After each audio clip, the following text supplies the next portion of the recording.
All right, well, let's get started. Welcome to Fearless. This is our 19th episode now since launching in January. And if you've been following us, we have some phenomenal guests, including today's guest, Brynne Tillman.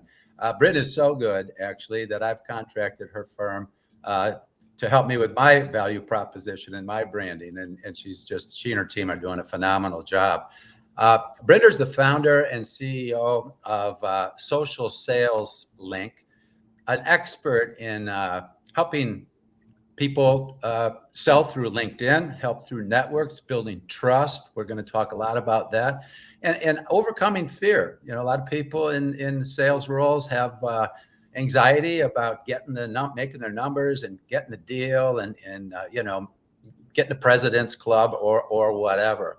Brynne's also a co-host, if you will, of a podcast called Making Sales Social, and I'm actually going to be a guest on her podcast soon. So we're building. Talk about a relationship of trust and respect and credibility.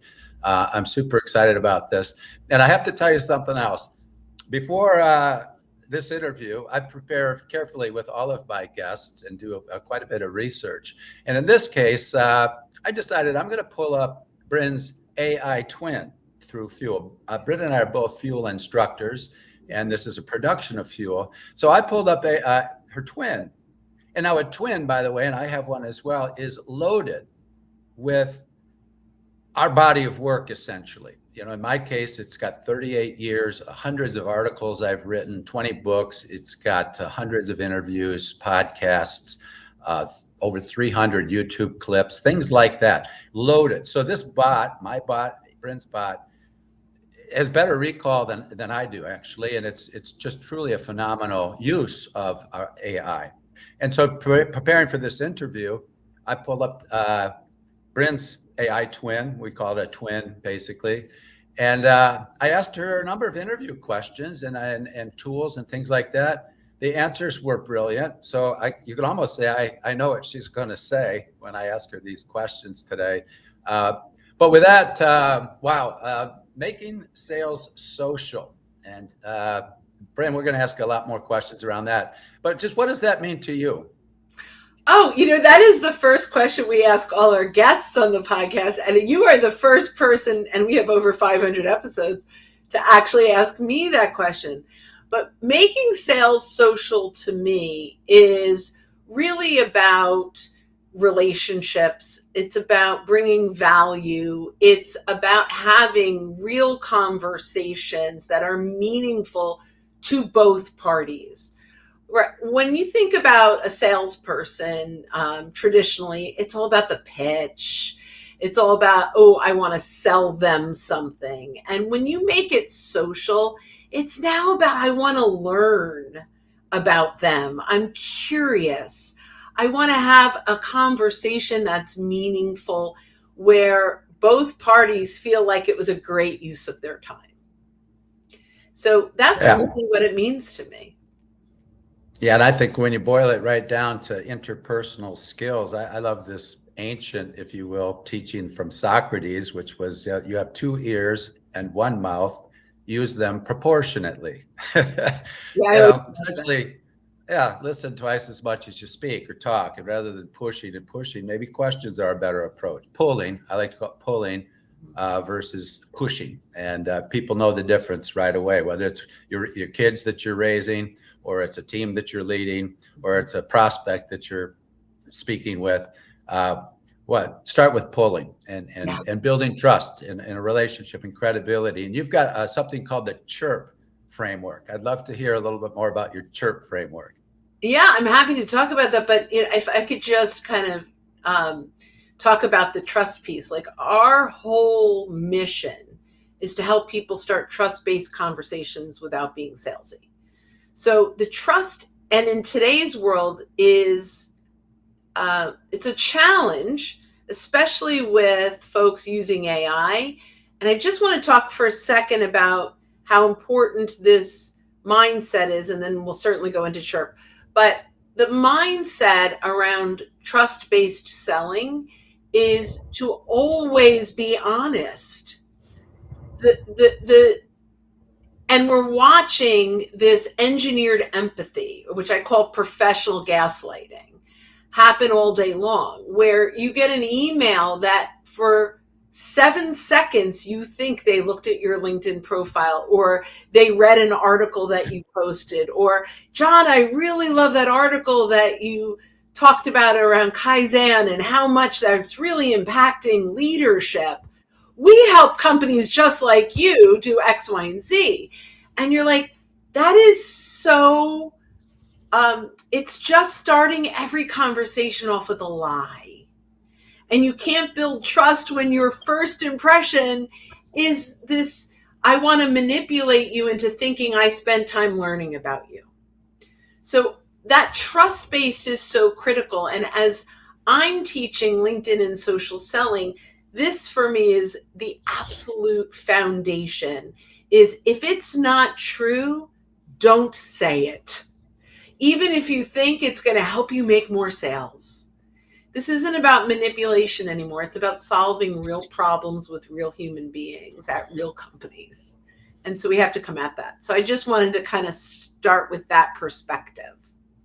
Yeah, I relate to that so well, Brynne, because I'm getting pitched every single day. I mean, I don't even know how many pitches, and one of the tricks today is that I'm getting pitched by AI pitches, if you will. So somebody from somewhere in the world has loaded some of my work into AI, and so I'm getting emails that I know this person didn't write, and Right. about how they've read one of my books and they want to put me at some conference or things like that, and it's not real. But like to your point, it's pushy.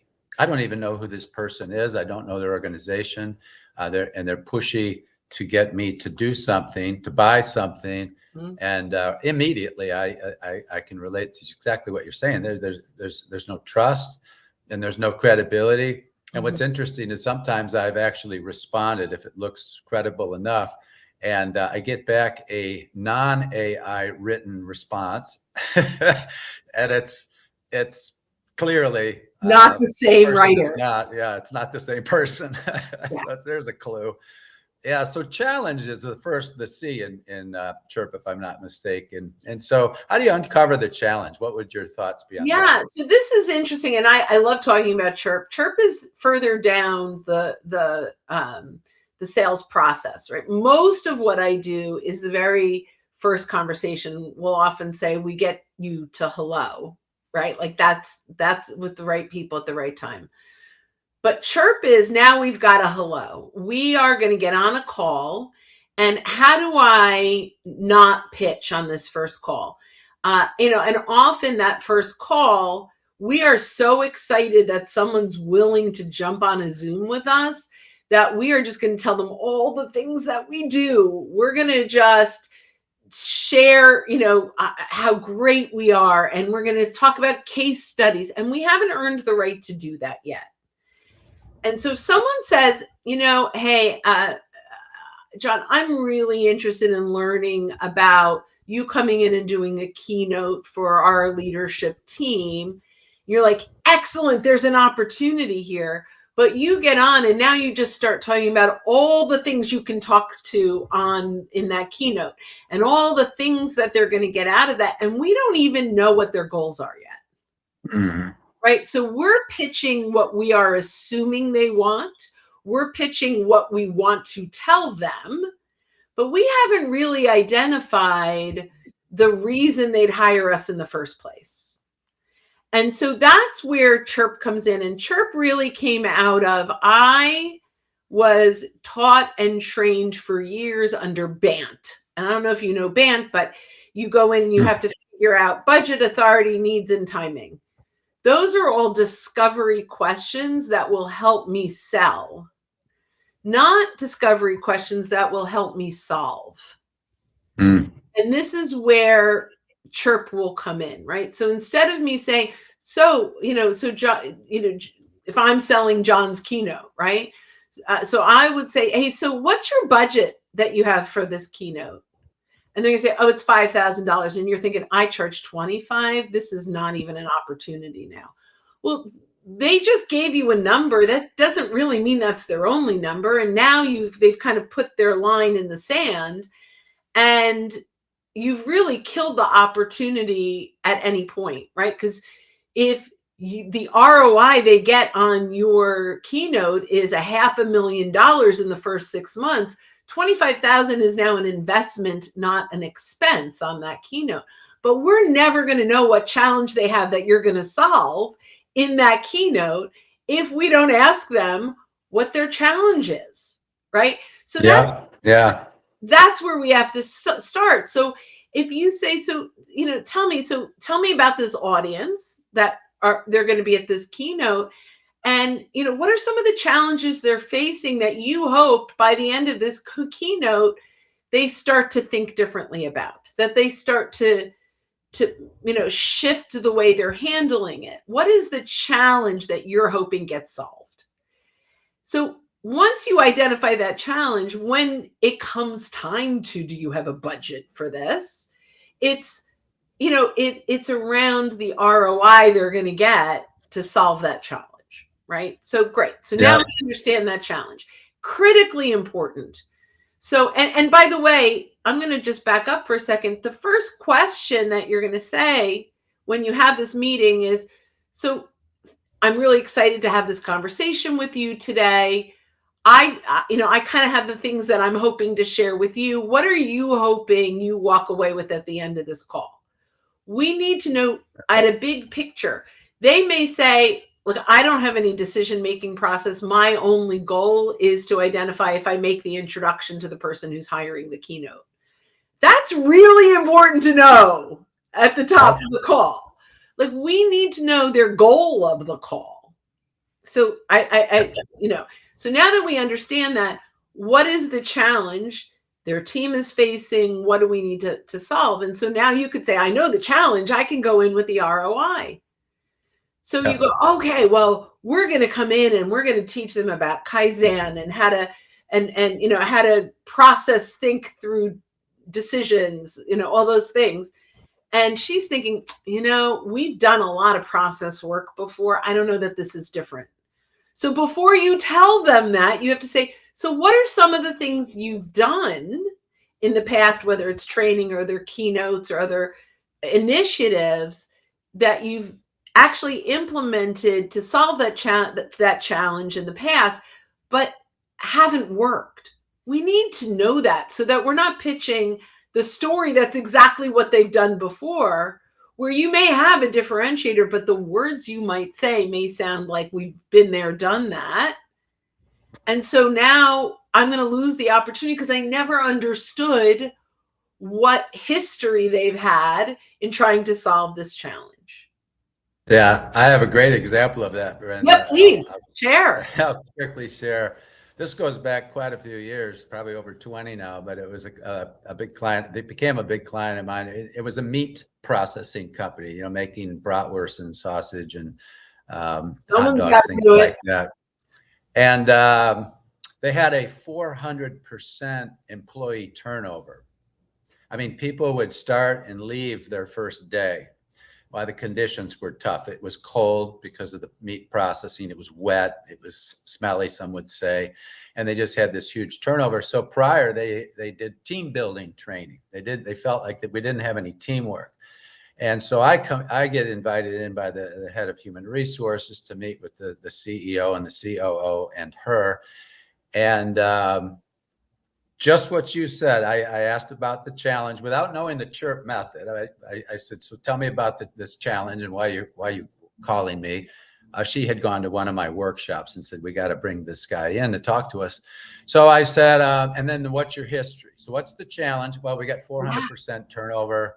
It's just, our most experienced people are training new people rather than actually doing their real, their job. So anyway, then the history was, I said, have you done any team building training before? Oh yeah, we did it like a year ago. I said, well, okay, how'd that work? They said, it didn't. And they were asking me for team building training. I said, well, I'm not sure that's the solution, actually. So let's find out a little bit more. And then we got to impact. What's the impact of this? Well, it's costing us a ton of money. and it's just frustrating the heck out And of our that's our employees. And I in chirp is what is yeah, the exactly. That right. That's the impact and the risk. The R in chirp, and then what it led to was a priority, and the priority was not training, not team building training. I said you have a systemic problem, and you can. Team building training is like taking a shower and thinking you never have to take a shower again. Yep, I'm clean. I'm good. No, right? actually, that's not the real solution. So fast forward, the real solution was entirely into the design of the workplace, the design of the incentives. That I'm a new person coming into a department of 40 people with no teammate, no team help. I'm not aware of the environment up front that I'm coming into, and there's no pay for skill, which keeps me there to learn more skills. Long story short, well, first I said, unless you're willing to make some systemic changes, I'm not going to be able to help you. I'm not the person. And they didn't know what I meant. I walked away from the deal, said, it's just what you're asking me for is not going to work. And rather than fail, which costs credibility, to use your Absolutely. words, and trust, I walked away, but I left the CEO with an article of a competitor company that was really doing it right, systemically and culturally, and just left it with him. I said, "This might be something you read that explains exactly what I'm talking about and what my value proposition is." And a couple of days later, he called me personally and he said, "I need you to come back in here and talk to us. I'm willing to do like whatever you tell me." Yeah. And so it became a priority, the P in chirp.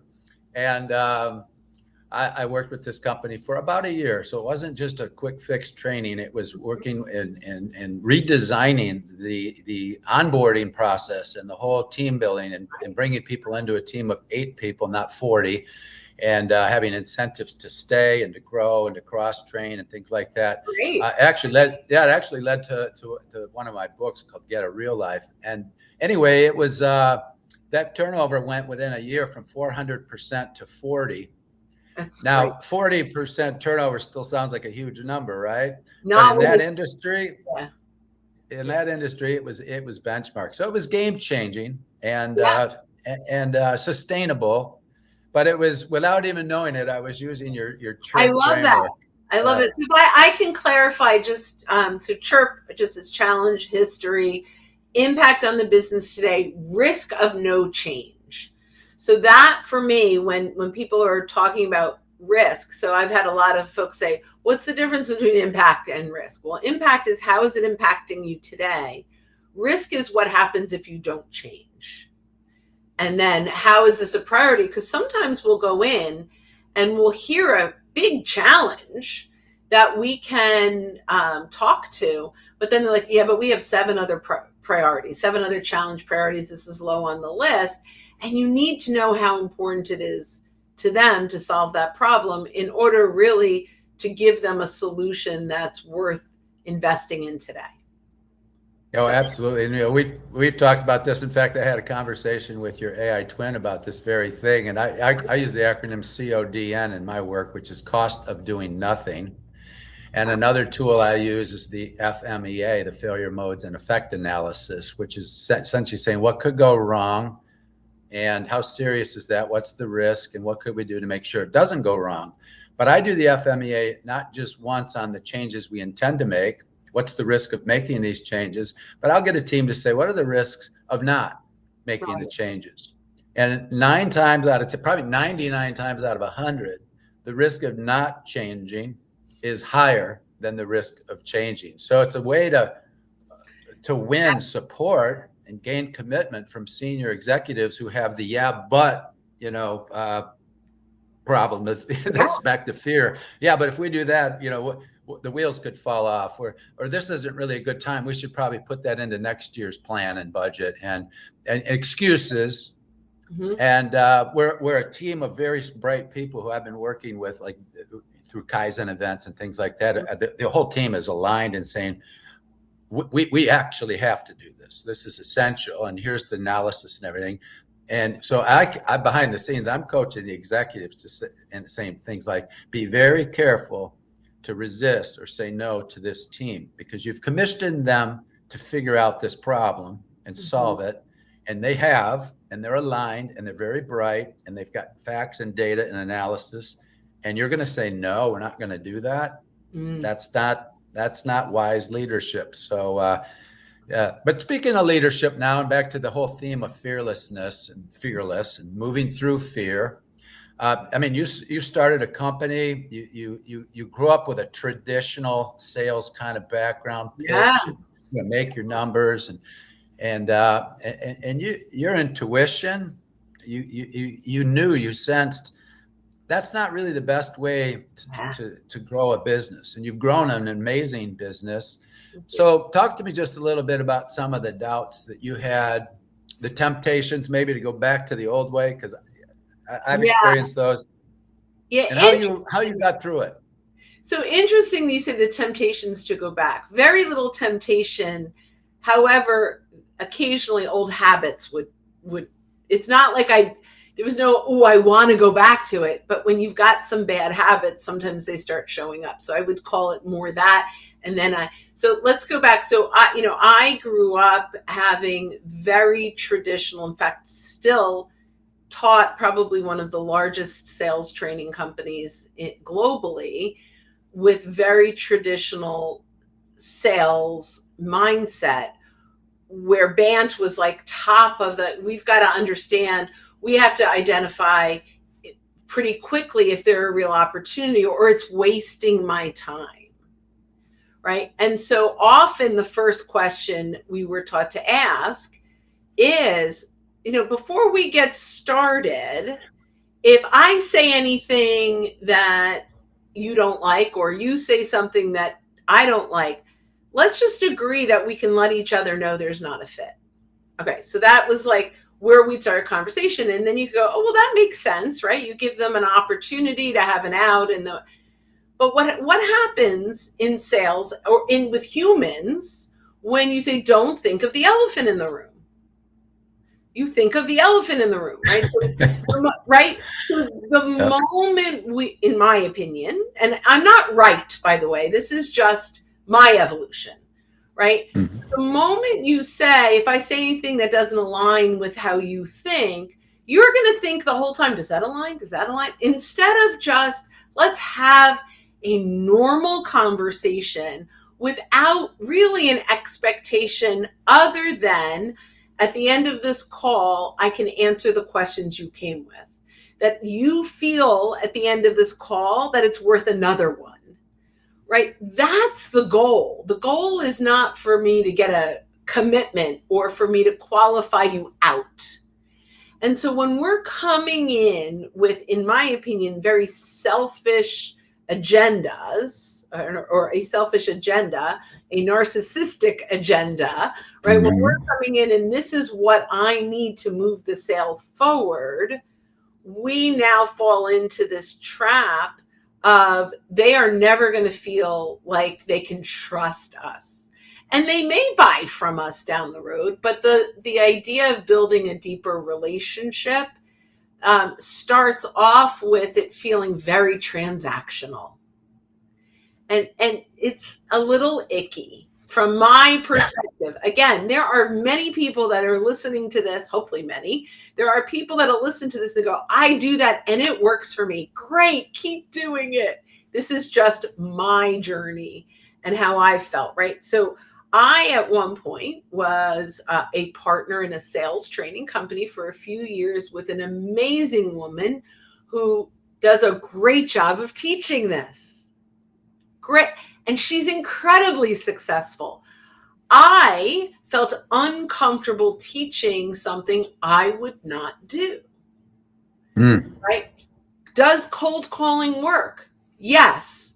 I will never cold call, so I will never ask a client to cold call. Yeah.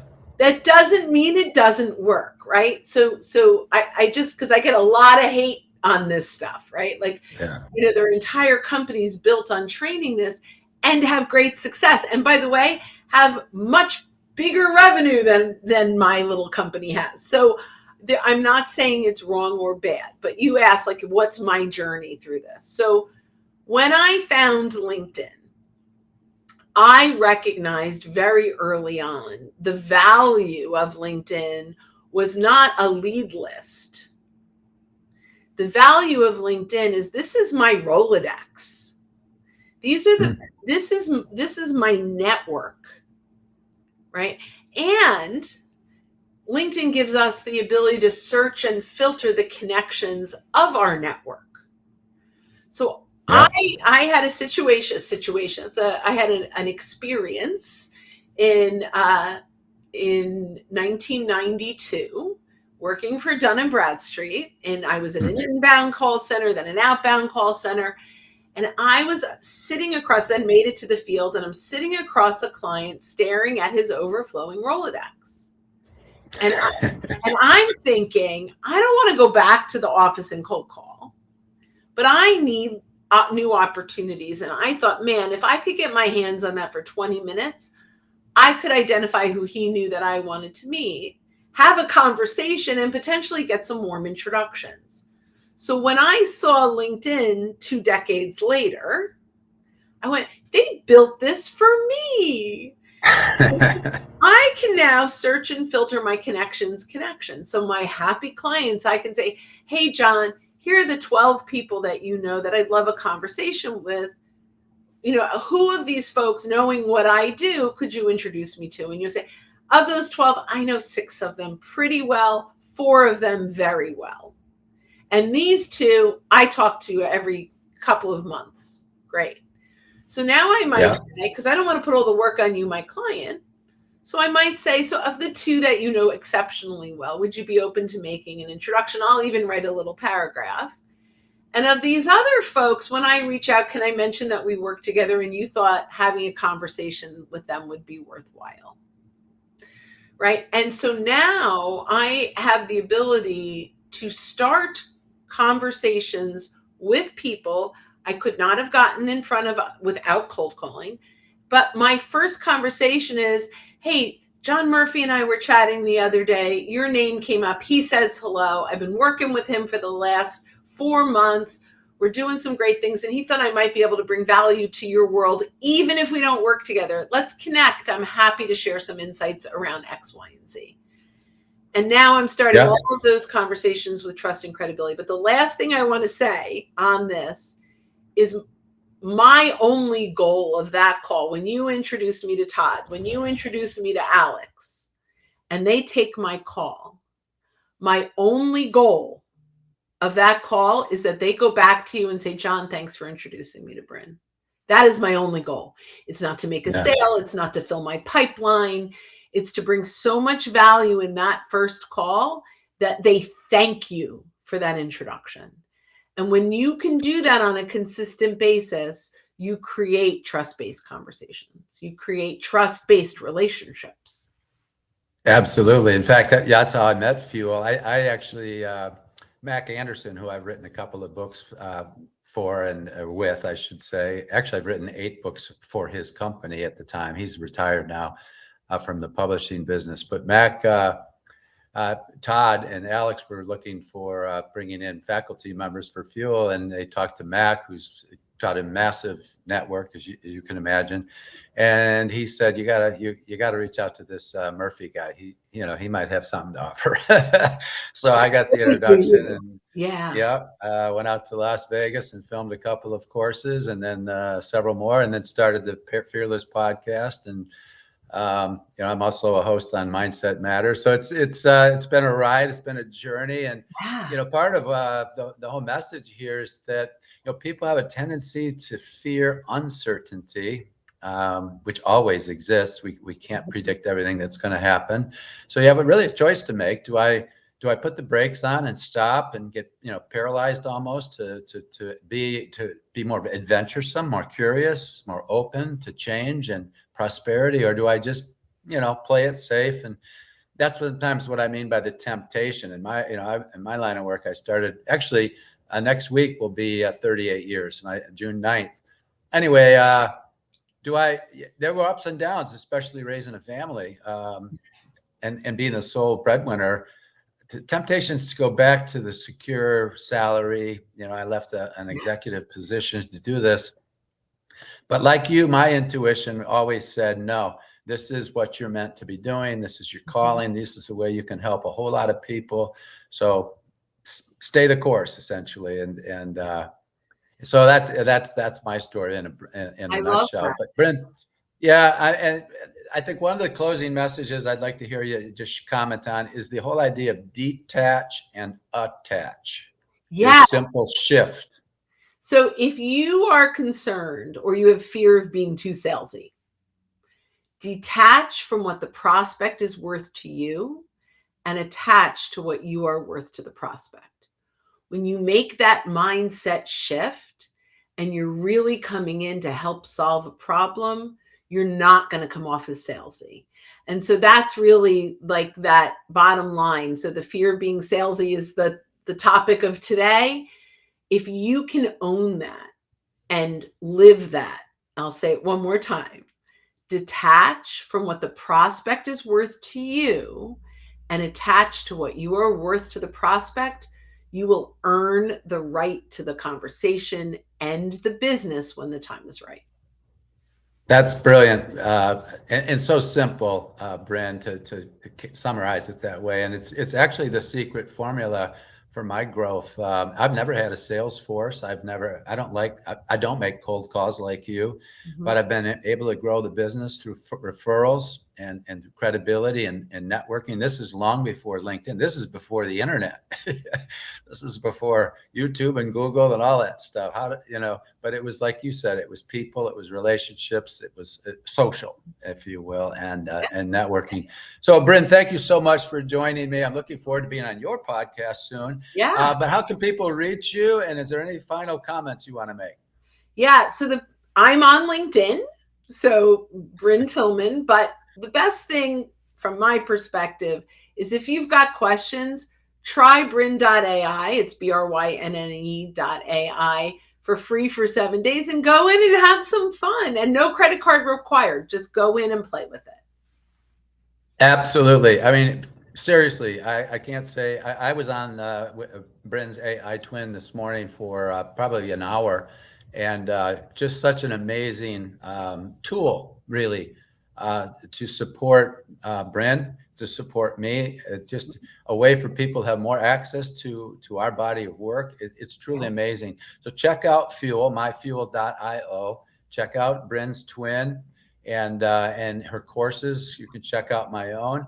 And I urge you to share, to like and share these videos with your network, because our whole mission at Fearless is to help people dealing and struggling with uncertainty, adversity, anything that's just getting in the way of their growth and their prosperity and progress. So please like and share what you've got. Next week on Fearless, we've got Dan Barczewski. Dan and I go back over 40 years, if you can believe that. He's the founder and CEO and now chairman of company called Axios Recruitment.